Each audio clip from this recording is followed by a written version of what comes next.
Hi guys, finally রোজ valley আবার একটি নতুন কোম্পানি ওপেন করে দিয়েছে।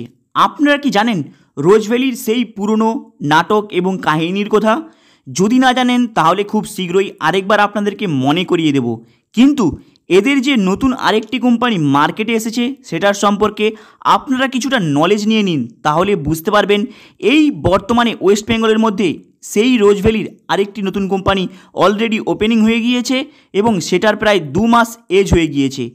যদি আপনারা সেই কোম্পানির নামটা জানতে চান তাহলে বুঝতে পারবেন সেই কোম্পানির নামের প্রথম অক্ষরটি হলো ডি থেকে স্টার্টিং এবং ইয়েলো কালারে ওদের অ্যাপসটা রয়েছে। কিন্তু যদি আপনারা এই রোজ ভ্যালির সম্পর্কে জানতে চান তাহলে আপনারা একটি জিনিস বুঝতে পারবেন, সেই রোজ ভ্যালির কিছু লিডার এবং সেই রোজ ভ্যালির কিছু সদস্য এবং মালিকের কিছু পার্টনারশিপ তারা কিন্তু মিলে এই নতুন আরেকটি কোম্পানিকে লঞ্চ করে দেয়। এইবার আপনাদের মনে হবে যে এই কোম্পানিটাকে হঠাৎ এরা লঞ্চ কেন করেছে, কারণ আপনারা জাস্ট কয়েকদিন আগে শুনেছিলেন যে রোজ ভ্যালি ওদের অ্যামাউন্টটাকে রিকভারি করে দেওয়ার জন্য পাবলিককে একটি ডেট দিয়েছে, যেটা হলো 2024 এপ্রিলে, কেউ শুনছে মেতে আপনাদেরকে পুরো অ্যামাউন্টটা রিটার্ন করে দেবে। কিন্তু আপনারা যদি এই রোজ ভ্যালির পুরনো কীর্তিটাকে দেখেন, মানে পুরনো নাটক এবং হিস্ট্রিটাকে দেখেন, সেখানে বুঝতে পারবেন এদের মধ্যে কিছু লিডার পালিয়ে গিয়েছিল কিছু অ্যামাউন্টটাকে নিয়ে, তারা কিন্তু আবার কামব্যাক করে এসেছে। আবার কলকাতার বুকে এই বিগত 2 মাস হয়ে গিয়েছে নতুন আরেকটি কোম্পানি খুলেছে। তাদের কিন্তু সেম পলিসি, নতুন রকমের, যেটা কীরকম লাইভ অ্যাকাউন্টের মধ্যে ওরা ট্রেডিং করবে, কিন্তু সেই লাইভ অ্যাকাউন্টের ব্রোকারটা যে রয়েছে সেটা কিন্তু কোনো জায়গায় রেগুলেটেড ব্রোকার নয়।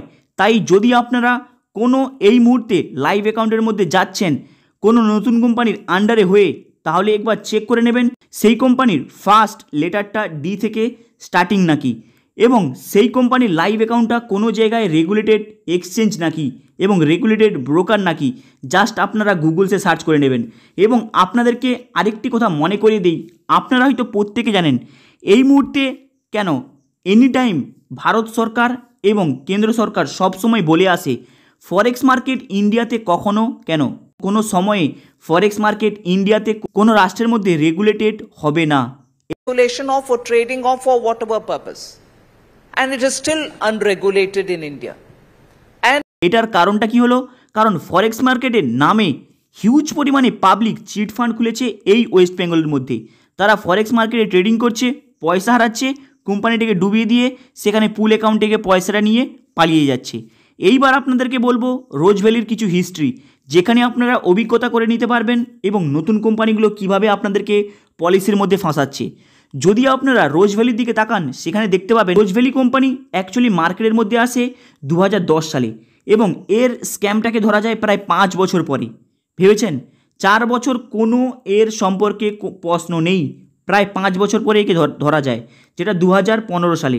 2015 সালে যে একে স্ক্যাম ধরা যায় সেখানে প্রায় 17,520 কোটি টাকার স্ক্যাম ধরা যায়। কিন্তু যদি আপনারা এই রোজ ভ্যালির সম্পর্কে সার্চ করে দেখেন সেখানে একটি জিনিস খুঁজে পাবেন, ইন্ডিয়ার মধ্যে যত পলিটিশিয়ান রয়েছে মানে ওয়েস্ট বেঙ্গলে, সেই সব পলিটিশিয়ান থেকে শুরু করে ফিল্ম স্টার পর্যন্ত এতে জড়িত রয়েছে। এমনকি হিন্দির বড় ফিল্ম স্টার পর্যন্ত এতে জড়িত রয়েছিল, যার নাম অলরেডি আপনাদেরকে মেনশন করিয়ে দেবো, এখানে অ্যানাউন্সমেন্ট করছি না। কিন্তু আরেকটি ভয়ঙ্কর আপডেট এখানে দেখতে পাবেন।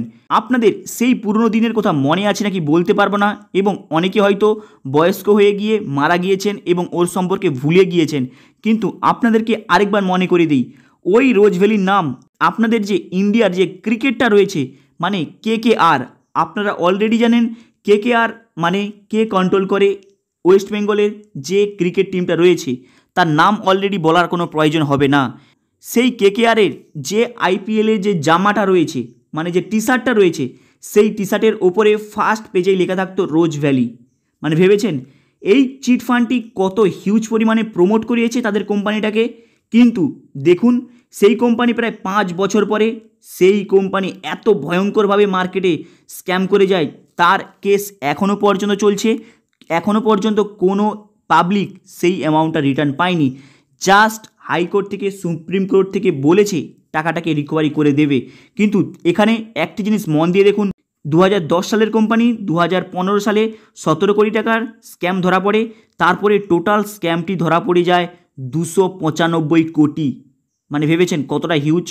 এরপরে সেখানেও থামেনি, এরপরে যেই মুহূর্তে KKR এর টিম অলরেডি জানেন কার টিম, ওদের IPL এর টিমের প্রত্যেকের টি শার্টের সামনের পেজে লেখা থাকতো রোজ ভ্যালি, মানে ভেবেছেন কী হারে এরা প্রমোটটা করিয়েছিল। এরপরে টোটাল মার্কেটে এইভাবে স্ক্যামের পলিসি চলতে চলতে প্রায় আজ থেকে 2010 সাল থেকে 15 সাল পর্যন্ত এরা পাবলিকের কাছ থেকে হিউজ পরিমাণে টাকাটা কালেক্ট করে। তারপরে পাবলিকের কাছে প্রকাশ্যে আসে 2015 সালে। আজকে আপনারা জানেন 2024 সাল, প্রায় 10 বছরের ওপরে হয়ে গিয়েছে। আপনারা কি 1 টাকাও পেয়েছেন? আপনাদের পুরো টাকাটা দেখুন এরা কিন্তু মেরে নিয়েছে, প্লাস এদের নিজস্ব পার্সোনাল হোটেলও রয়েছে। এই রোজ ভ্যালির যে যেমন পেরেছে পয়সাটাকে লুটে নিয়ে সেই রোজ ভ্যালির অ্যামাউন্টটাকে গায়েব করে দিয়েছে। যারা বড় বড় লিডার থেকে শুরু করে যাদের আরও বড় বড় লিডার ছিল তারা কিন্তু জেলের মধ্যে এখনও রয়েছে, কিন্তু কিছু কিছু লিডার এখান থেকে বেরিয়ে গিয়েছে হিউজ পরিমাণে অ্যামাউন্ট নিয়ে। এখানে অনেক গোপনীয় সূত্রতে বলা যায় এখনও পর্যন্ত রোজ ভ্যালির টাকাটা গোপনীয়ভাবে রাখা রয়েছে অনেক জায়গাতে, অনেক লিডারের কাছে।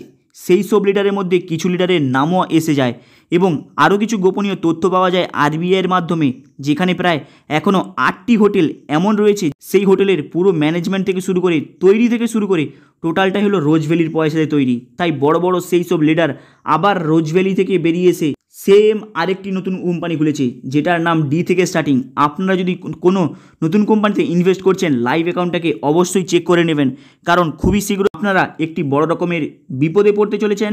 তাই আপনাদেরকে সাবধান করে দিলাম, আপনারা জাস্ট সার্চ করে দেখে নেবেন। হাই গাইস, আপনাদের এই আপডেটটা কেমন লাগলো লাইক অ্যান্ড সাবস্ক্রাইব করে দেবেন। চলুন দেখা হবে আবার নেক্সট ভিডিওতে।